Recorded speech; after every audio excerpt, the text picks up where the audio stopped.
मार्केटमधील समोसा तर टेस्टी असतोच, परंतु समोसा तुम्ही कधी घरी बनवला आहे का? नसेल बनवला तर माझ्याबरोबर बनवायला घ्या. अगदी दिवसभर कुरकुरीत राहणारा, जिभेवर एक वेगळी चव ठेवून जाणारा साधा सोपा समोसा या ठिकाणी आपण बनवणार आहे. करायला सोपा आहे, अगदी स्टेप बाय स्टेप प्रोसेस सांगितलेली आहे, साध्या सोप्या भाषेत टिप्स सांगितलेल्या आहेत. त्यामुळे व्हिडिओ स्किप न करता शेवटपर्यंत बघा, कारण मी 100% गॅरंटी देऊन सांगते, जर तुम्ही माझ्या पद्धतीने समोसा बनवला तर तुमचा समोसा कधीच बिघडणार नाही. त्यामुळे व्हिडिओ शेवटपर्यंत बघा. तर आता आपण रेसिपीला सुरुवात करूया. रेसिपीला सुरुवात करण्याआधी नमस्कार, मी तृप्ती तुमच्या सर्वांचे खूप खूप स्वागत करीत आहे. तर आता आपण या ठिकाणी पहिली स्टेप बघणार आहे. पहिल्या स्टेपमध्ये आपण पारीसाठी लागणारी कणिक मळून घेणार आहे. तर कणिक मळण्यासाठी आपल्याला घरातील एखाद्या वाटीचे किंवा कपाचे प्रमाण घ्यायचे आहे. तर या ठिकाणी मी वाटीचा वापर करणार आहे. तर त्याच वाटीने मी 2.5 कप मैदा घेतलेला आहे. मैद्याऐवजी तुम्ही गव्हाचे पीठ वापरले तरीही चालेल. आणि वजनी प्रमाणात म्हटले तर हा 300 ग्रॅम एवढा मैदा आहे. याच्यानंतर आपल्याला समोस्याची पारी दिवसभर कुरकुरीत राहण्यासाठी यामध्ये अर्धी वाटी वजनी प्रमाणात 50 ग्रॅम एवढा रवा घालायचा आहे. तर मैदा पचायला जड असल्यामुळे या ठिकाणी मी 1 चमचा ओवा घालणार आहे. ओवा असा हातावर चोळून घाला, म्हणजे याचा अर्क पिठामध्ये उतरेल. तर बघा, ओवा घालून झाला. आता यामध्ये आपल्याला चवीनुसार अर्धा चमचा मीठ घालायचं आहे. तसेच समोस्याची पारी कुरकुरीत राहण्यासाठी या ठिकाणी आपल्याला 2 चमचे कडकडीत तेलाचं मोहन घालायचं आहे. तर तेलाऐवजी तुम्ही या ठिकाणी तुपाचा वापर केला तरीही चालेल. तेल घालून झाल्यानंतर हे मिश्रण आपल्याला एकजीव करून घ्यायचं आहे. सुरुवातीला तेल गरम आहे तोपर्यंत उलथाडाने हलवून घ्या. नॉर्मल तेल थंड झाल्यानंतर हे मिश्रण आपल्याला अशा प्रकारे एकजीव करून घ्यायचं आहे. जोपर्यंत मिश्रणाचा गोळा मुठीमध्ये वळत नाही तोपर्यंत हे मिश्रण आपल्याला एकजीव करून घ्यायचं आहे. तर या ठिकाणी 2 ते 3 मिनिट झालेले आहेत. पिठाचा गोळा मुठीमध्ये वळत आहे, याचा अर्थ मिश्रण आपलं एकजीव झालेलं आहे. याच्यानंतर आपल्याला पाण्याचा अंदाज घेत घेत याचा घट्टसर गोळा मळून घ्यायचा आहे. ज्या वाटीने मी 2.5 कप पीठ घेतलेलं आहे त्याच वाटीने मी 1 वाटी पाणी घेतलेलं आहे. आता पाणी थोडं थोडं घालून याची पुरीच्या कणकीसारखी घट्टसर कणिक मळून घ्यायची आहे. तर या ठिकाणी एक महत्त्वाची गोष्ट लक्षात ठेवायची आहे, जे पीठ आपण समोस्याच्या पारीसाठी तयार केलेलं आहे ते पीठ घट्टच पाहिजे, तरच आपल्या समोस्याच्या पारीचा आकार व्यवस्थित येणार आहे. जर तुमचं पीठ पातळ झालं तर समोस्याची पारी व्यवस्थित तयार करता येणार नाही, त्याचं टफिंग व्यवस्थित होणार नाही. त्यामुळे व्हिडिओमध्ये सांगितल्याप्रमाणे कणिक घट्टच मळून घ्या. तर या ठिकाणी कणिक मळून झालेली आहे.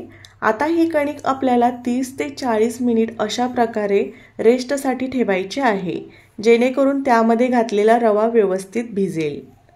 तर ही झाली पहिली स्टेप. याच्यानंतर आपल्याला दुसरी स्टेप बघायची आहे. तर दुसऱ्या स्टेपमध्ये आपण समोस्याच्या भाजीसाठी लागणारा मसाला बनवणार आहे. तर मसाला भाजण्यासाठी पॅन मी मध्यम आचेवर गरम करायला ठेवलेला आहे. पॅन गरम झाल्यानंतर यामध्ये आपल्याला 1 चमचा बडीशेप घ्यायची आहे. त्याच प्रमाणात आपल्याला 1 चमचा धने घ्यायचे आहेत. तसेच अर्धा चमचा आपल्याला जिरे घ्यायचे आहेत. आणि मसाला नॉर्मल झणझणीत व्हावा म्हणून 4 मिरी या ठिकाणी घेतलेले आहेत. तर हे सगळे कोरडे मसाले आपल्याला फक्त 1 ते 2 मिनिट गरम करून घ्यायचे आहेत. या मसाल्यांना भाजण्याची गरज नाही, फक्त अर्धवट बारीक करण्यासाठी या ठिकाणी मी गरम करायला घेतलेले आहेत. तर मार्केटमध्ये जो समोसा बनवला जातो त्यामध्ये हा सिक्रेट मसाला वापरलेला असतो, जो की आपल्या जिभेवर एक वेगळी चव ठेवून जातो. त्याच्यामुळे आपल्याला मार्केटमधला समोसा सतत खावासा वाटतो. तर या ठिकाणी मसाले 1 ते 2 मिनिट गरम करून घेतलेले आहेत. आता हे मसाले अर्धवट बारीक करण्यासाठी उकळीमध्ये काढून घेऊया.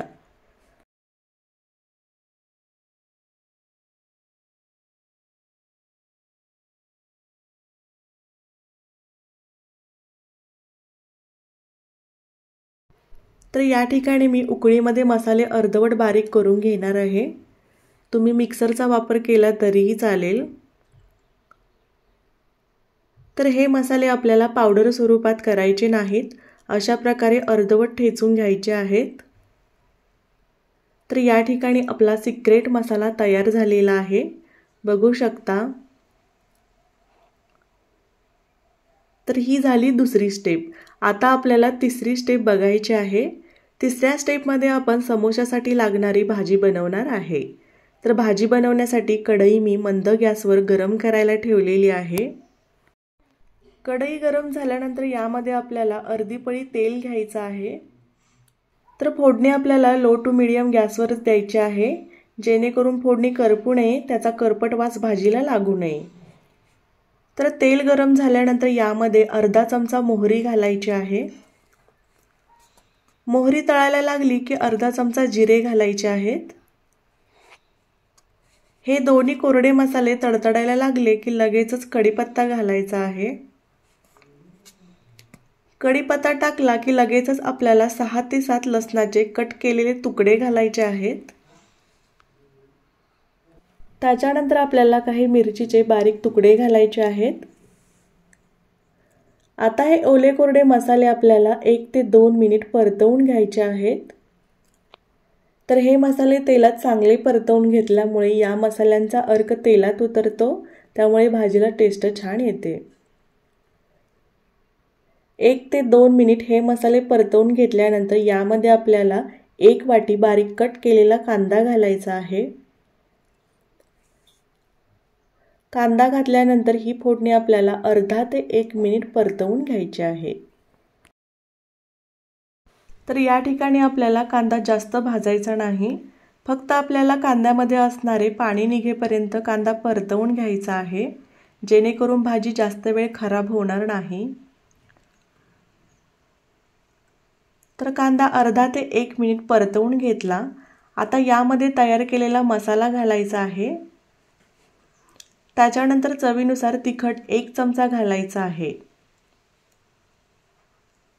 तसेच भाजीची चव अजून वाढावी म्हणून यामध्ये 1 चमचा गोडा मसाला, 1 चमचा गरम मसाला घालायचा आहे। यानंतर सर्वात शेवटी आपल्याला अर्धा चमचा हळद घालायची आहे। तर पावडर मसाले घालून झाल्यानंतर फोडणी मिक्स करून घ्यायची आहे।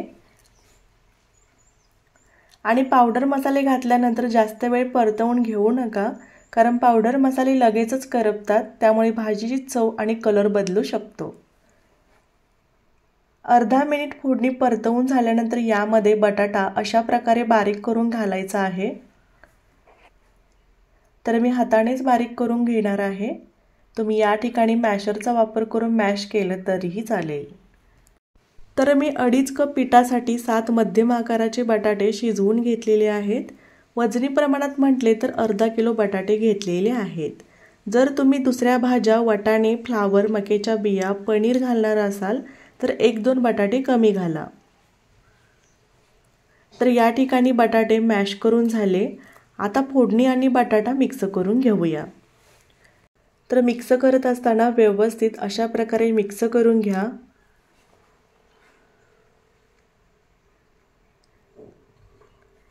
तर मिक्स करून घेतल्यानंतर यामध्ये चवीनुसार 1 चमचा मीठ घालूया।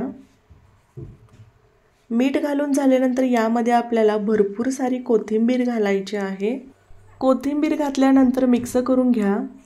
तर हे सगळे मिश्रण आपल्याला मंद आचेवर अर्धा ते 1 मिनिट मिक्स करून घ्यायचं आहे।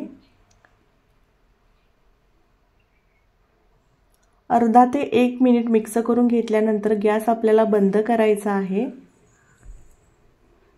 तर ही तयार केलेली भाजी आपल्याला थंड करून घ्यायची आहे। त्यासाठी भाजी मी मोठ्या प्लेटमध्ये काढलेली आहे। यानंतर आपल्याला चौथी स्टेप बघायची आहे। तर चौथ्या स्टेपमध्ये आपण पारी बनवून स्टफिंग करायला शिकणार आहे। तर या ठिकाणी 30 मिनिट कणिक आपण भिजवून घेतलेली आहे। आता या कणकीचे गोळे व्यवस्थित येण्यासाठी कणकेवर अर्धा चमचा तेल घालून कणिक हलकी मर्दून घ्यायची आहे। अशा प्रकारे कणिक मर्दून घेतल्यामुळे भिजलेला रवा आणि मैदा एकसारखा होतो।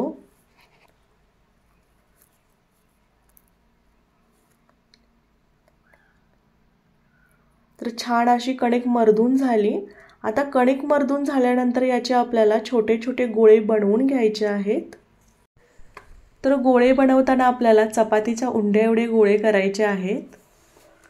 जेवढे गोळे तुम्ही मोठे कराल तेवढा समोसा मोठ्या आकाराचा होतो, त्यामुळे उंडे गोळे मध्यमच आकाराचे बनवून घ्या। तर या ठिकाणी मी सगळे गोळे बनवून घेतलेले आहेत। 300 ग्रॅम पिठामध्ये 10 गोळे बनवून होतात आणि या 10 गोळ्यामध्ये प्रत्येकी 2 याप्रमाणे 20 समोसे बनवून तयार होतात। तर यातील एक गोळा आपण लाटण्यासाठी घेऊया। बाकीचे गोळे आपल्याला ओल्या कपड्याने झाकून ठेवायचे आहेत। यामध्ये रवा असल्यामुळे गोळे लगेचच कोरडे पडतात, म्हणून ओल्या कपड्याने झाकून ठेवायचे आहेत। तर गोळा लाटताना कोरडे पीठ वगैरे लावायची अजिबात गरज लागत नाही, कारण आपण पीठ व्यवस्थित मळून घेतलेलं आहे।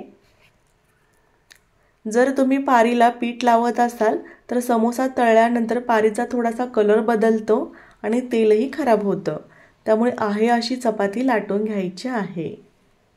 तर ही चपाती आपल्याला जास्त पातळ लाटायची नाही, आपण जी रेग्युलर चपाती करतो ना त्याच्यापेक्षा थोडी जाड लाटायची आहे। आणि दुसरी गोष्ट, चपाती आपल्याला गोल लाटायची नाही, अशा प्रकारे लंबगोल लाटून घ्यायची आहे। तर या ठिकाणी चपाती लाटून झालेली आहे। आता चपाती आपल्याला पोळपाटावर आपल्या दिशेने करून घ्यायची आहे आणि चपातीला मधून एक कट द्यायचा आहे।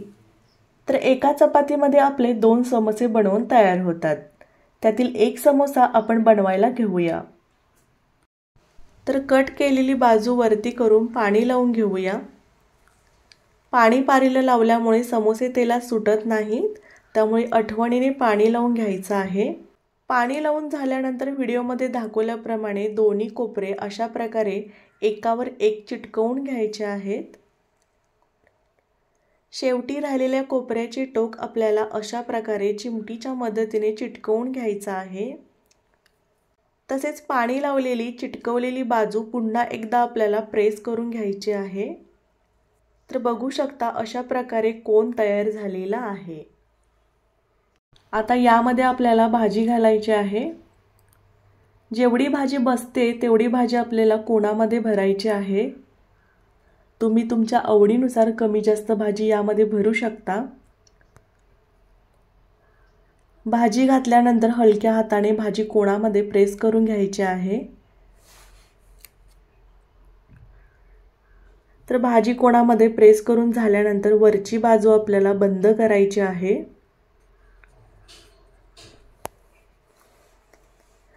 तर बंद करत असताना आतल्या बाजूला पाण्याची गरज लागत असेल तर पाणी लावून बंद करून घ्या। तर वरची बाजू बंद केल्यानंतर चिमटीने आपल्याला वरती राहिलेल्या पारीला अशा प्रकारे वरच्या दिशेने प्रेस करून घ्यायचा आहे, म्हणजे समोशाला आकार व्यवस्थित येतो।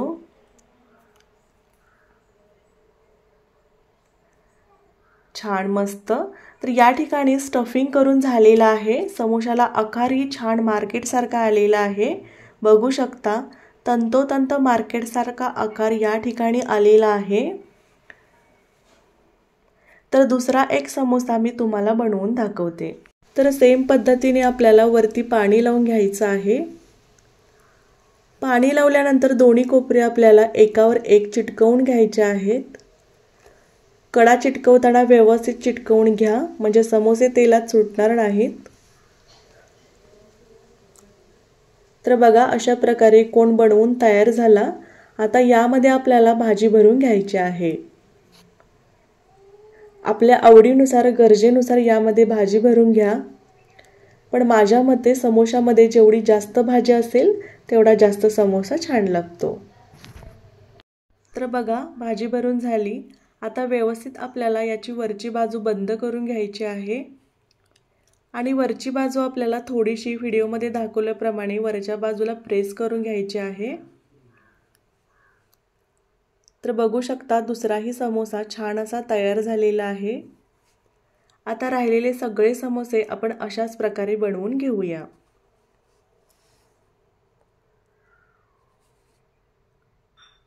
तर या ठिकाणी मी सगळे 20 समोसे बनवून घेतलेले आहेत। तर सगळे समोसे बनेपर्यंत पहिले केलेले समोसे कोरडे पडू नयेत म्हणून यावर कपडा झाकलेला आहे। जर समोसा कोरडा पडला तर तळायला वेळ लागतो, म्हणून यावर कपडा झाकून ठेवायचा। तर बघू शकता सगळे समोसे व्यवस्थित तयार केलेले आहेत। आता हे समोसे आपल्याला तळून घ्यायचे आहेत। तर समोसे तळण्यासाठी तेल मी गरम करायला ठेवलेलं आहे। एकदा चेक करूया। पिठाची गोळी तेलात टाकायची। जर अशा प्रकारे बुडबुडे यायला लागले किंवा पिठाची गोळी न करपता तळून वरती आली तर आपलं तेल मध्यम तापलेलं आहे। तर आता तेलाचा अंदाज आलेला आहे, समोसे तळून घेऊया। जेवढे बसतील तेवढे समोसे एका वेळी टाकायचे, जास्त गर्दी करायची नाही। तर मी एका वेळी 6 समोसे तळायला घेतलेले आहेत। तर या समोशांचा मी एक ड्रॉबॅक सांगते। समोसे तळायला खूप वेळ लागतो, मंद आचेवर साधारण 10 ते 15 मिनिट लागतात आणि तळण्यासाठी तेलही जास्त लागतं, ॲटलिस्ट समोसे तेलात बुडेपर्यंत। त्यामुळे समोसे घरी बनवायचे म्हटले तर आपल्याकडे पेशन्स पाहिजे। तर बघा 2 ते 3 मिनिटांनंतर समोसे तेलात पोहायला लागतात, तेव्हा समोसे पलटून घ्यायचे। आणि दुसरी गोष्ट, समोसे तळताना गॅस आपल्याला मध्यम आचेवर ठेवायचा आहे। दर 2 ते 3 मिनिटाला समोसे हलवून आपल्याला व्हाईट गोल्डन रंगावर समोसे तळून घ्यायचे आहेत। तर या ठिकाणी 10 ते 15 मिनिट झालेले आहेत।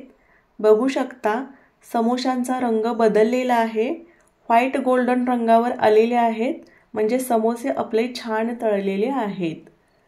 आता समोसे काढून घेऊया। तर हे कमी तेलकट समोसे झालेले आहेत, कारण आपण मैद्याचं आणि रव्याचं प्रमाण योग्य घेतलेलं आहे आणि कणिक आपली घट्ट असल्यामुळे समोशाने तेल कमी शोषून घेतलेलं आहे। तर बघू शकता आपले समोसे किती सुंदर झालेले आहेत, मस्त असे व्हाईट गोल्डन रंगावर कुरकुरीत तळलेले आहेत। समोसे बघता क्षणी तोंडाला पाणी सुटत आहे, एवढे छान हे समोसे बनवून तयार झालेले आहेत। तर आता बाकीचे समोसे आपण अशाच प्रकारे तळून घेऊया। तर बघा या ठिकाणी सगळे समोसे मी एका रंगावर कुरकुरीत तळून घेतलेले आहेत। तर समोसा कितपत कुरकुरीत झालेला आहे याचा आवाज ऐका, खूप मस्त झालेले आहेत। आवाज ऐकून तुम्हाला समजलेच असेल समोसा कितपत कुरकुरीत झालेला आहे। एक समोसा तुम्हाला तोडून दाखवते। तर बघू शकता काय मस्त स्टफिंग झालेलं आहे। तर या व्हिडिओमध्ये आपण खूप साध्या सोप्या भाषेत स्टेप बाय स्टेप प्रोसेस बघितलेली आहे, काही छोट्या मोठ्या टिप्स बघितलेले आहेत आणि त्याचा फायनल रिझल्ट तुमच्या समोर आहे।